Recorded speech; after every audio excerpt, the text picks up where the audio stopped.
I like crows even more than Vigilante does. I'm obsessed with them. I am on the crow train. Yeah. And I can tell you. Tell me about the crow train.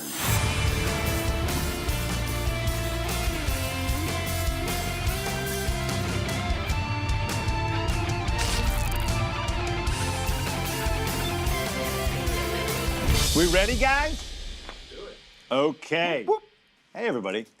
Welcome to Peacemaker, the official podcast with James Gunn. I happen to be James Gunn here. I am the writer and director of many episodes of Peacemaker, as well as the showrunner. You didn't direct this episode, though. You honey-dicked me to come into this episode. It was like, come, join, and then I show up, and I did. And you're like, I'm not going to be able to be there. This is a great guy called Greg who's going to. You know, it was fantastic. I was absolutely this unknown director called Greg Mottola. Yeah, exactly. Well, I'm here with. We'll get to this guy in a minute.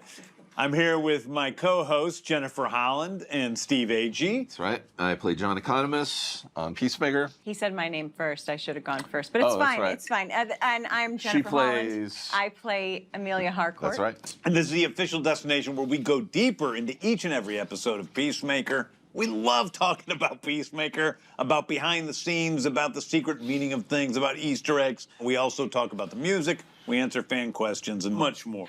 Today we're talking about Season 2, Episode 3. It's titled Another Rick Up My Sleeve. Aptly named. It's directed by none other than Greg Mottola. Absolutely wonderful to work with. And we are joined today by our guest, Joel Kinnaman. Our friend. Our friend in real life. Our IRL friend, Joel. Who plays Rick Flag Jr., who you might have caught in the blockbuster film, The Suicide Squad, written and directed by James Gunn. And so many great things that Joel has been in. He's one of the best actors out there. I was a fan of his for a long time, which is one of the things that enticed me to keep him in the movie and keep him alive. Only two characters kind of stayed in the movie. Didn't keep you alive, but I kept you in the movie. Yeah. There will be major spoilers, so if you haven't watched yet, go to HBO Max and do so. All right, let's start at the beginning. You were born in Sweden. I was born in Sweden. But you do not really have an accent. No, my dad's American.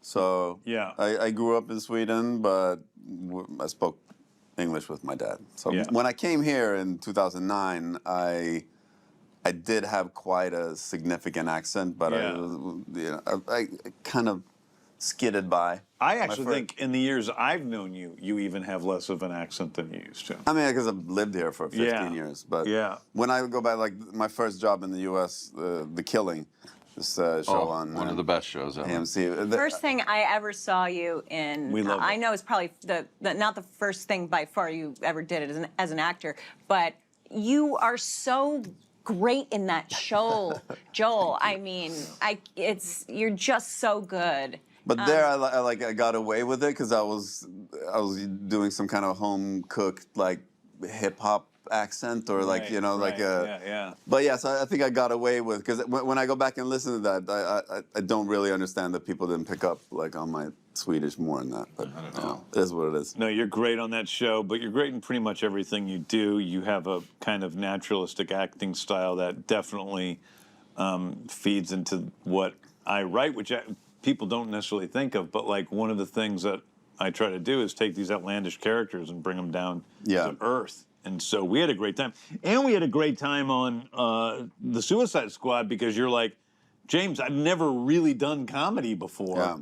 Yeah. So let's really tell me, what's happening with it. And I think I found that you have a real gift for comedy. These guys, what's this one do? They're fucking idiots. And so when it came time to writing this episode 203, I'm like, oh my God, I would love if Joel could do us a favor and come in and reprise his character, except for the alternate world version of which Rick I actually Flag. enjoyed playing much more. I'd much rather continue with this. Yes. So we see in this universe, Rick Flag Jr. is a lot different than he is in our universe or in the DCU universe. And one of the things that so excited me about doing this was because I wanted to see you do some more comedy. And so seeing you in this role, doing that was one of the things that inspired me to write the role. How you doing, man? Chris. Yeah, I was just asking him what he's doing here, if he's got like something official or something I should be a part of. Mealy-mouthed Rick. We love Mealy Mouth Rick. Mealy Mouth Rick. Oh my God, he is So- insane. It is the funniest shit. It is so funny. It's so funny. I was really blown away by you just totally committing to what we Yeah. were doing in this crazy stuff. I had a lot of fun. Get to come and be silly. You have never, I mean, have you ever played a majorly geeky character like this version of Rick Flag Jr.? No. I don't think I've ever played a character like it was like the beginnings of a character, but with that sort of attitude. Like, no. It's so, it's just one of my favorite parts of this whole season. You know, for me, like jumping in and doing anything that is supposed to be funny, that gets a little scary. Yeah. It's just because it's not what I'm used to do, you know? Yeah. So I could feel like, okay, this is what I got to focus on more. It's so you know? good. Yeah, it's the so peeking, the sneaking, the kicking over the trash can. The kicking over the Oh, trash my can. God. But then my favorite thing, and like really, truly one of the things that makes me laugh the hardest every time I see it in the whole season is, for me, it's when, which is not scripted, it's, you did it, when you go, big problem. Hey, that's not supposed to be around the corner. I told you that. It's a big problem. Big problem. It's like there's not supposed trash can. There's There's not supposed to be those- there, We're like, not it's supposed to like- put the trash cans around the corner like Yeah, that. I just told you. Big about- problem. It's so dumb.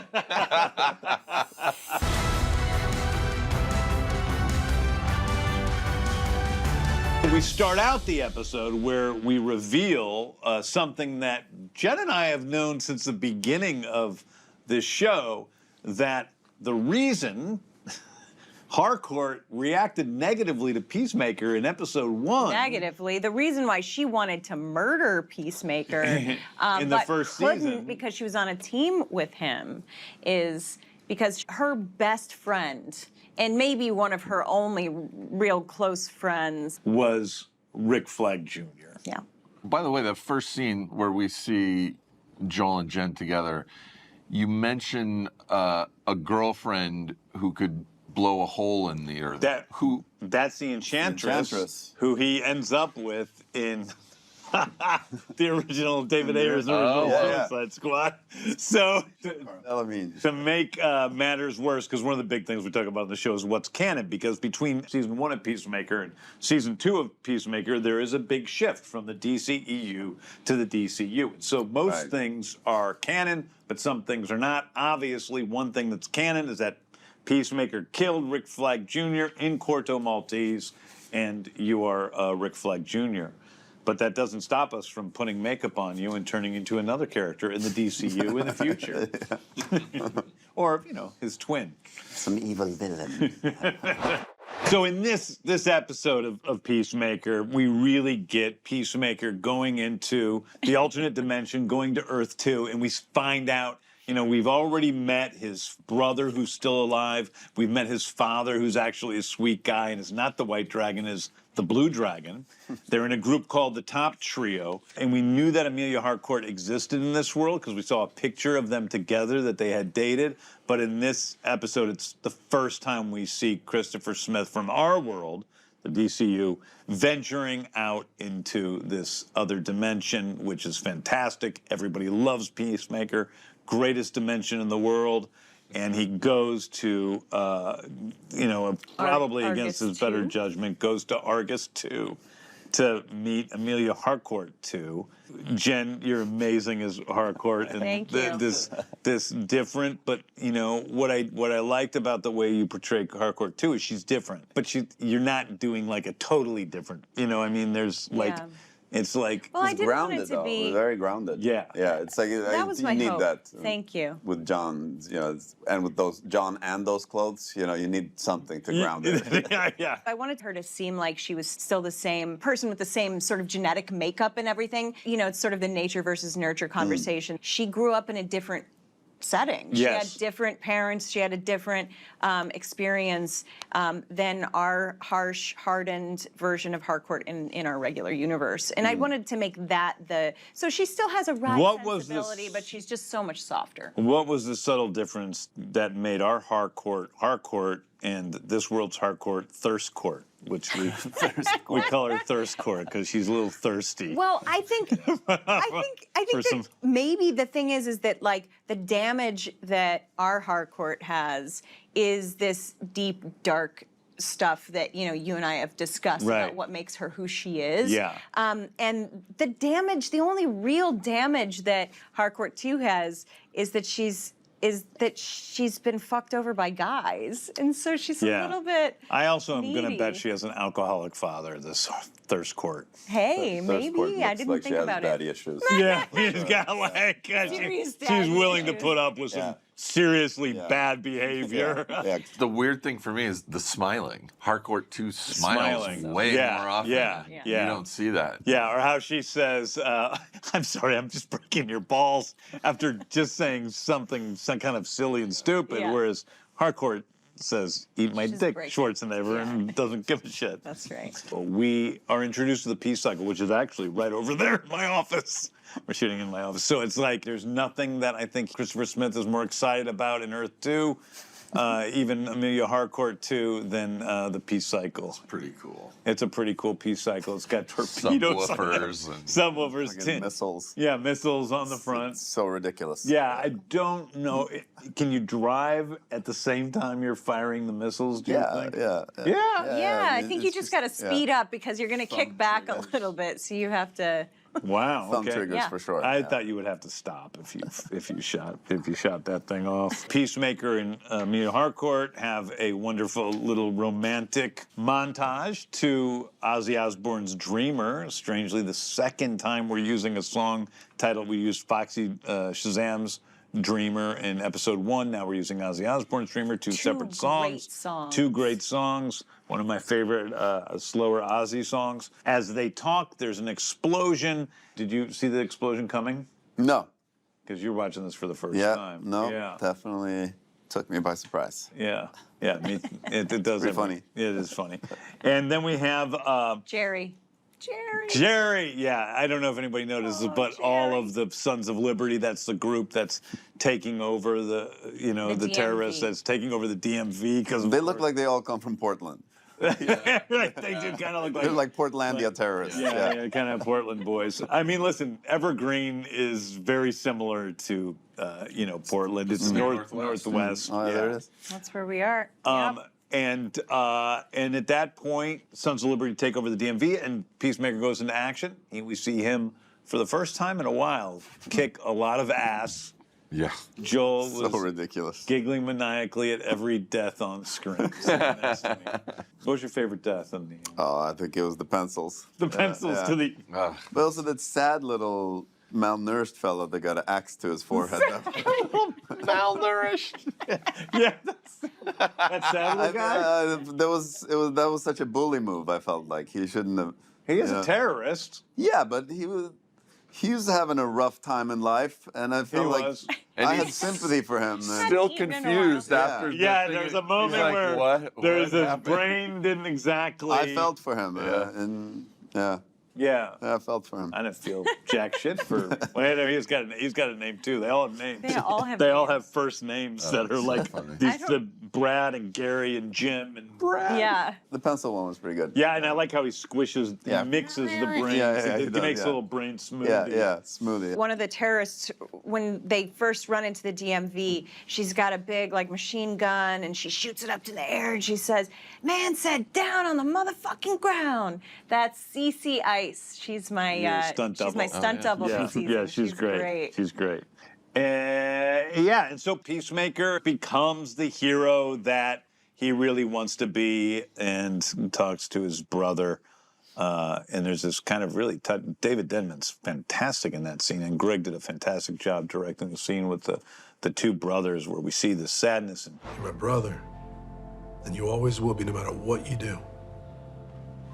You can always tell me what's going on. I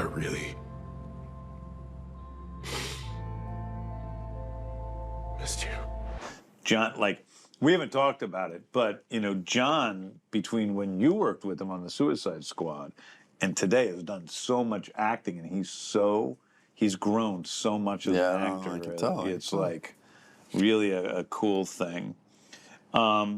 We meet Red Saint Wild. And I brought in Red Saint Wild here to assist. How you doing there, Sonny boy? World's foremost eagle hunter. Eagle hunter? Who is Michael Rooker's character. He's going to be Eagly's nemesis in the future.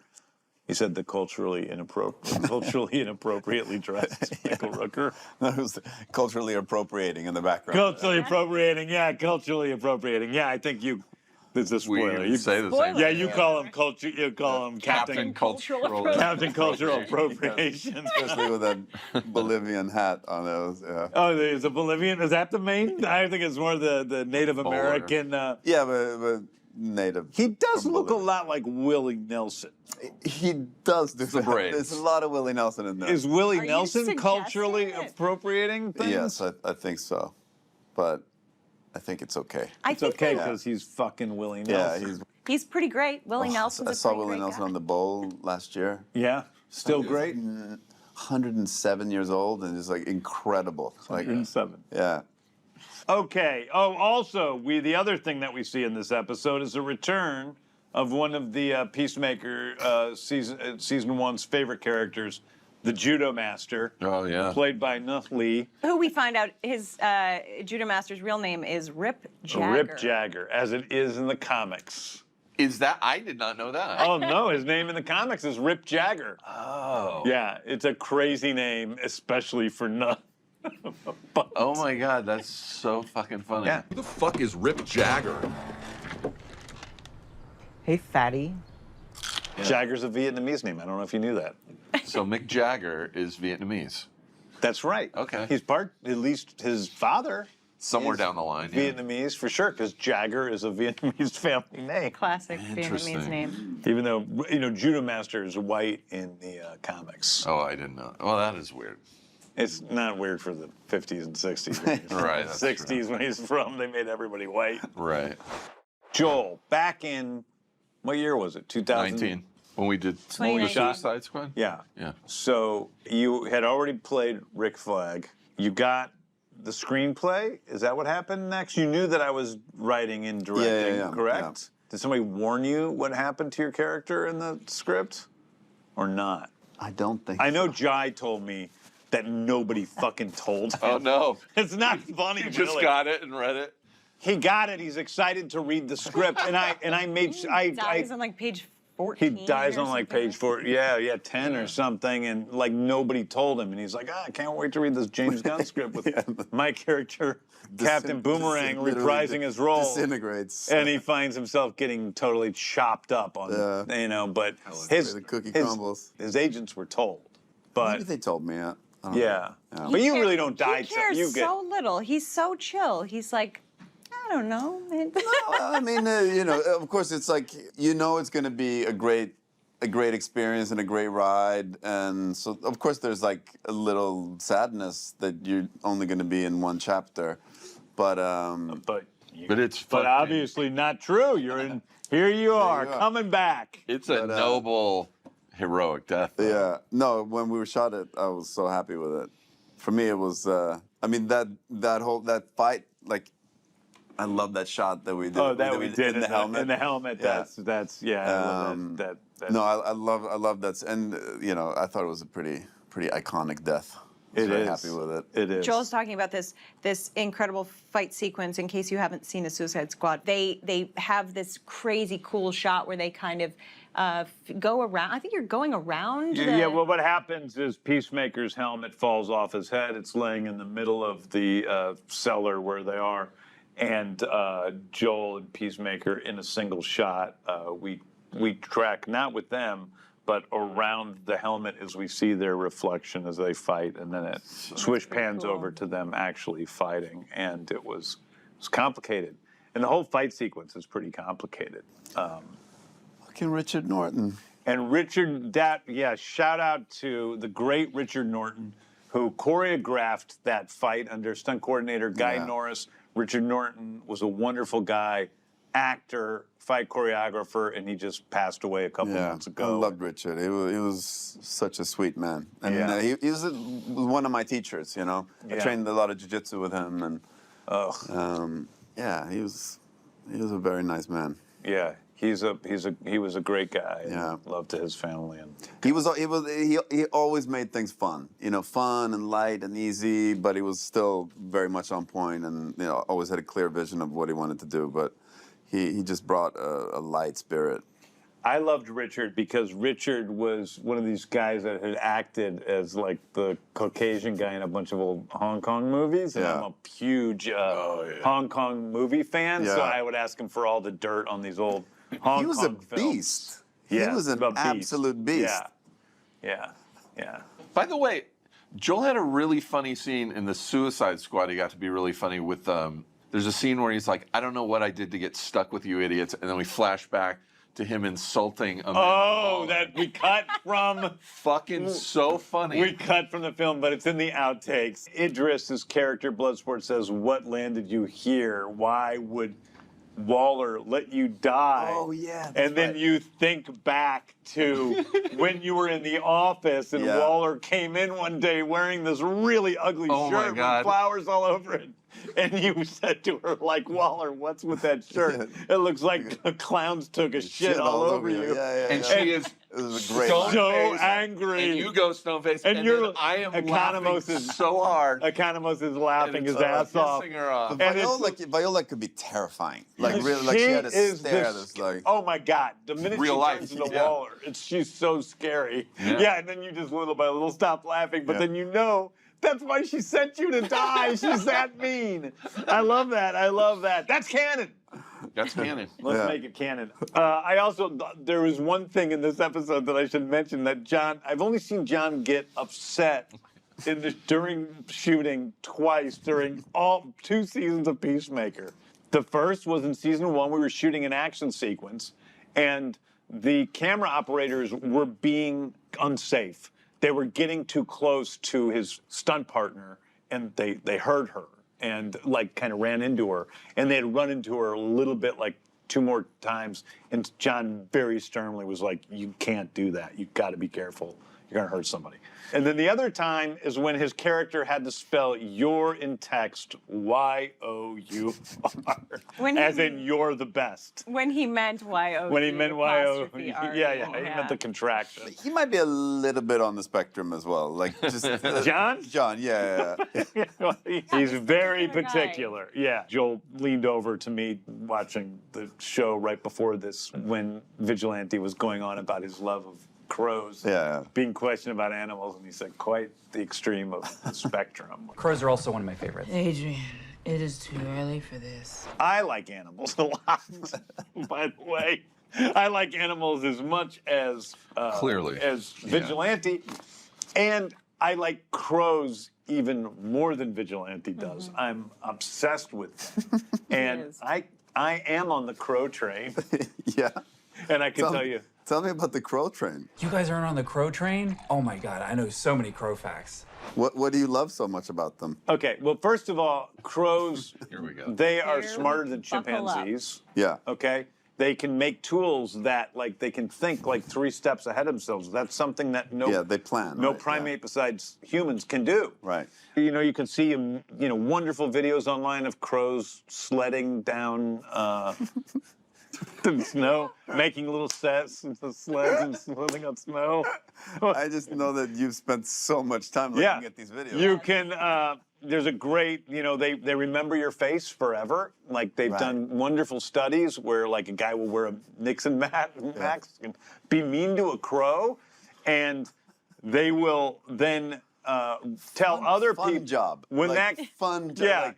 Dressing up as Nixon and like. Yeah, it's like some college student. A crow, you know. Some college student. Chad, I got something you can do for some extra credit. It's just minimum wage, but I want you to put on this Nixon mask and go hit. It's not acting crows per se, but. But act mean, and then hit them with the broom. Hit crows with a broom. No. What? No, they don't actually hit crows. They just go out in there and be mean to them. All I know is that quote unquote, they were mean to crows. Yes, they were mean. And then haven't even gotten to the point that's important, which is that crows will remember for the rest of their lives that man that was mean to them. But not only that, they will tell other crows when they see that man that he's mean, and then those crows will tell other crows that man is mean. Really? And word travels. So the guy will go from a rural area where he beat the crows into another guy wearing a Nixon fuck with the crow. They're not smart enough to know between two fuckers wearing a Nixon mask. But then Nixon will be downtown, and he'll start coming, and all the crows will start chirping, warning the other crows that a dick is coming down the street. Tricky dick. Danger, yeah. That's real. Tricky dicky. So that's a crow truth. You want to hear another one? Yeah. Okay. More crow truths. What is that? There are crows in England that have these nuts. Exploring James Spectrum. Yeah. So in case anyone wanted to know where Vigilante came from, straight from the brain of James Gunn. Guys, we're talking about crows. Yeah, come on. So They can take a paperclip, straighten it out, and then if another crow is being a dick, he can stab him to death with it. Crows do that. I didn't say they do it, I said they could. there are nuts that are these really hard nuts in England that grow on something that these crows can't break into by themselves. They're not strong enough.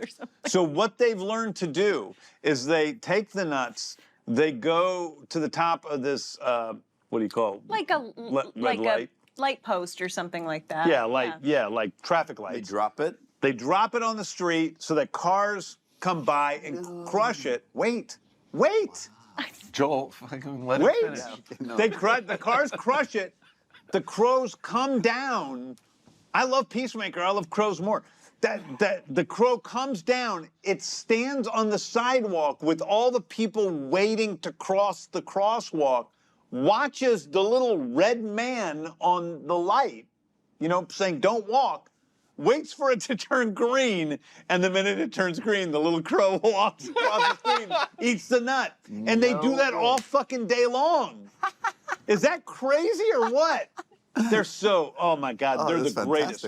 I was just in Arches National Park in Utah, and I was in a parking area ready to go out on a hike to take some photos. There was a crow that was just sitting on top of the water fountain, and people were walking by. And it's just sitting there, and my friend Nate kind of walked up to it. The crow did not fly away or anything. And Nate just pushed the button, and the water starts coming out, and the crow's like, fucking finally, and just starts drinking water and getting in the water. And it was just sitting there waiting for somebody a human to come do up it. and be like, hey, I know you fuckers have hands. How about helping me out here? Yeah, hey, finger fucker. Yeah.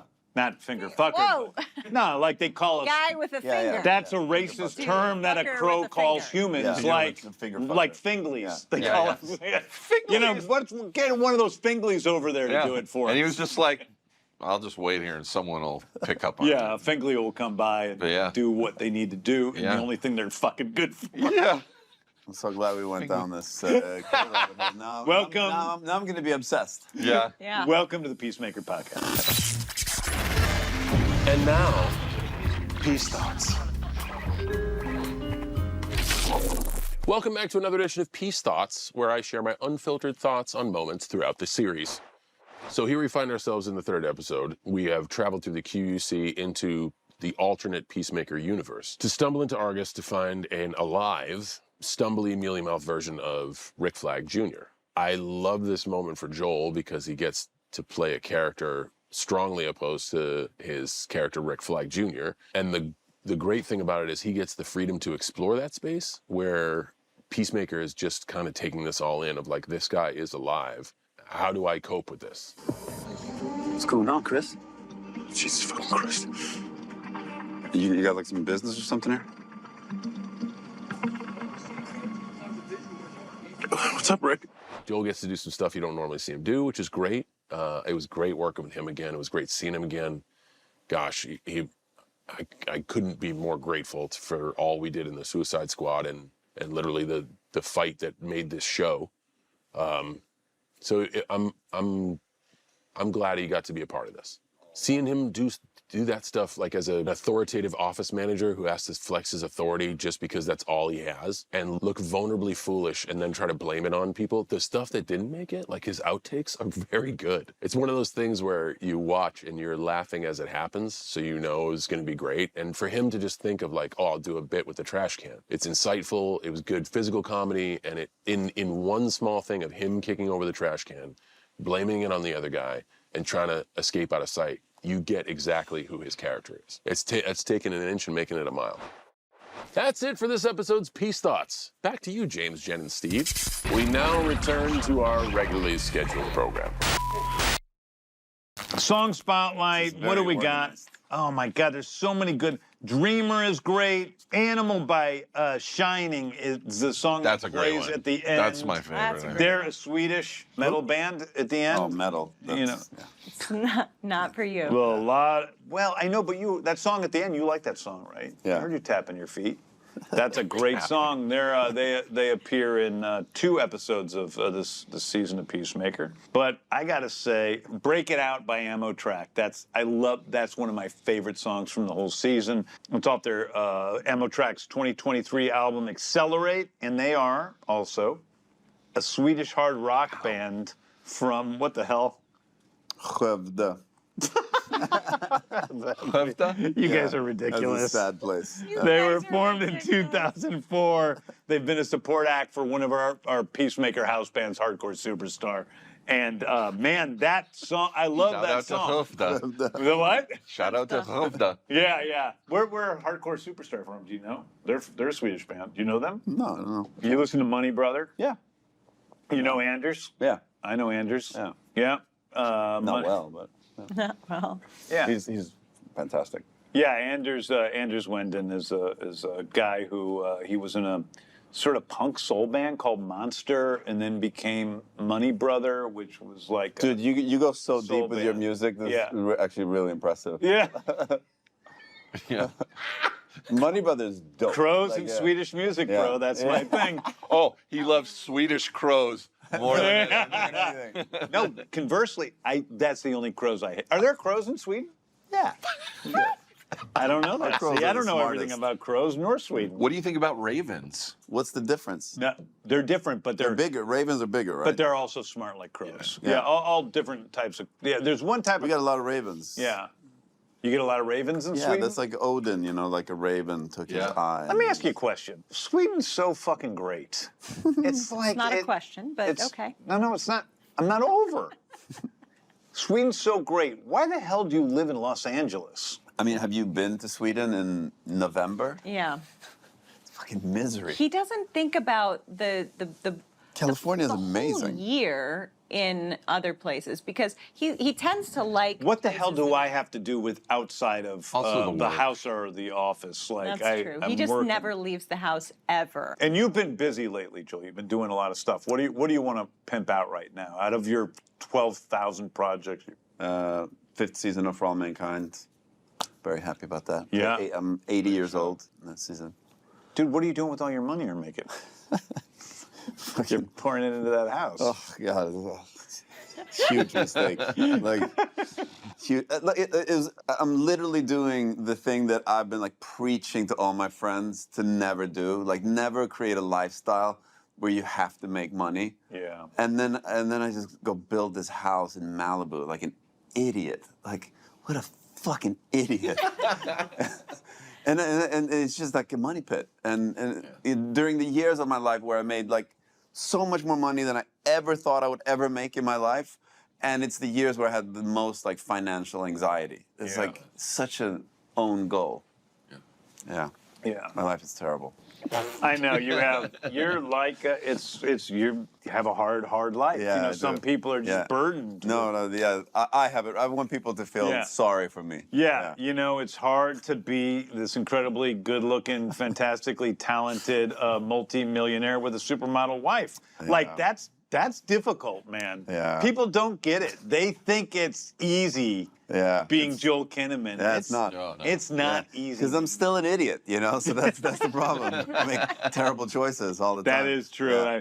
people really don't understand that the life you live is all in between these bone walls right here. And that's what really is, whether you're happy or not. Can't get away from that. Can't get away from the bone walls. Let's do Ecclesiar mailbag. This is from the DC Discord, a listener, watcher, viewer, fan named Vladimir. Hi, Mr. Gunn. My question is Peacemaker still have a grudge against Batman and the other superheroes in his universe now that he's actually one of them? Thank you. Well, that's an interesting question. He wants to be a superhero, but we find out they don't really consider him one. They consider him a loser. So, yeah. Although I think he's got more pressing issues at this point. He's a little salty. He's a little salty. Yeah. He's not a big fan of the guys that get all the attention. In the Superman movie, you actually hear him. That's right. He's being interviewed by Clevis Thornweight, and Clevis asks him, about Superman, and he goes on about how Superman's jealous of him because he's edgier and more muscular than he is. Oh, okay. Here's one from Pale Basilisk 57 on Discord. For all of us, what did each of you steal from set? Were you successful?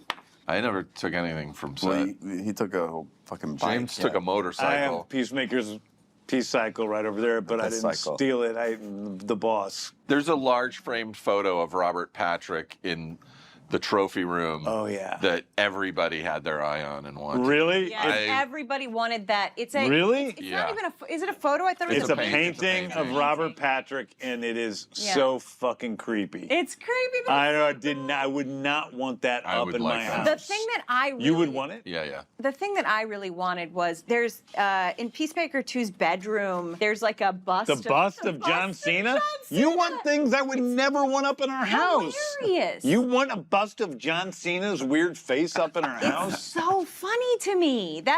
We kept putting things on it. We were hanging out. We hung out in that room all the time. Yeah, it was like that is a sort of on the stage. We were just hanging out in there, eating lunch all the time and stuff, and we were always putting weird hats on it. Or the only thing I have ever tried to take from a set was Guardians 2.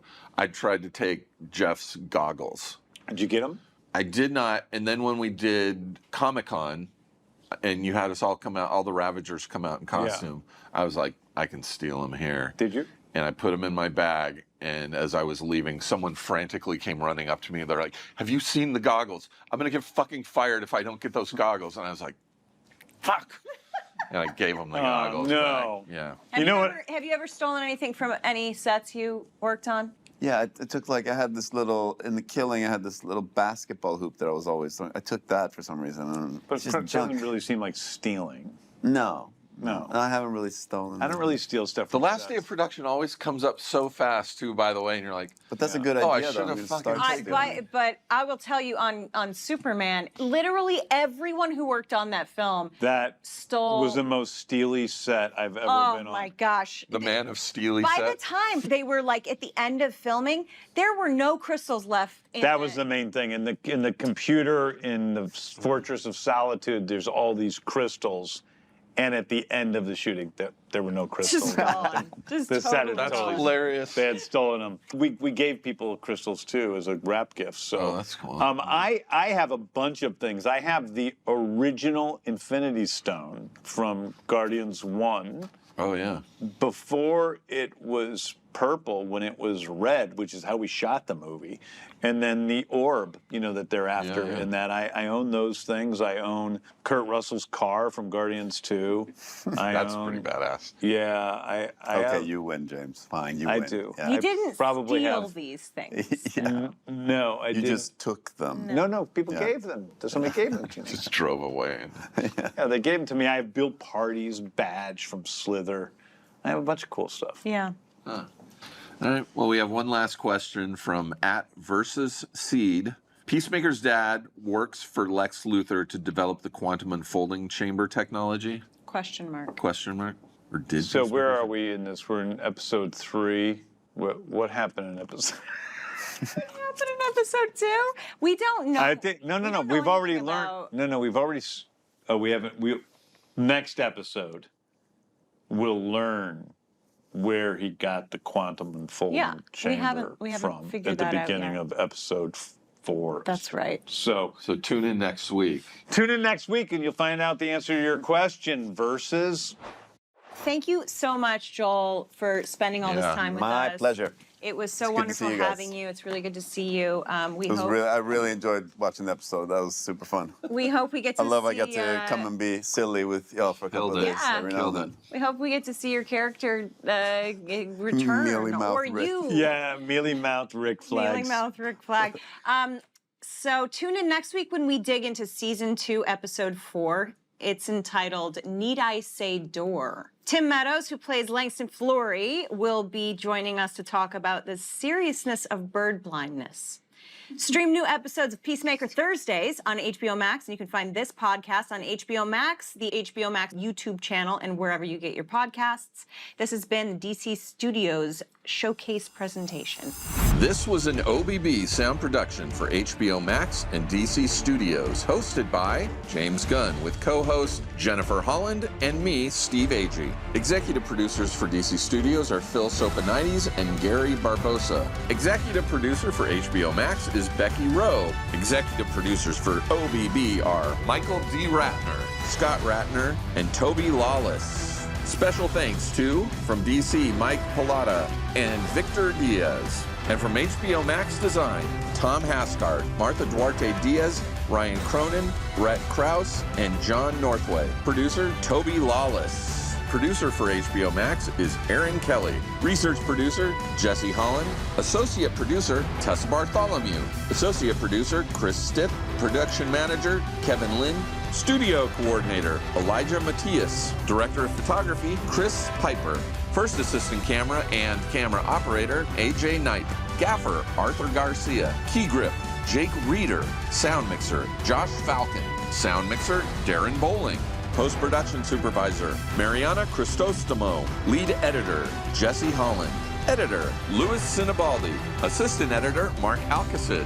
Hair and makeup artist, Kendall Shannon. Director of creative development and social strategy, Lenore Castro. Senior coordinator, creative development and social strategy, Sharif Bakari. Production assistant, Antonio Cavallo. For a minute, it sounds like you said AIDS-BO. AIDS-BO? AIDS-BO, yeah. Well, I mean, they keep changing their name. It could be AIDS.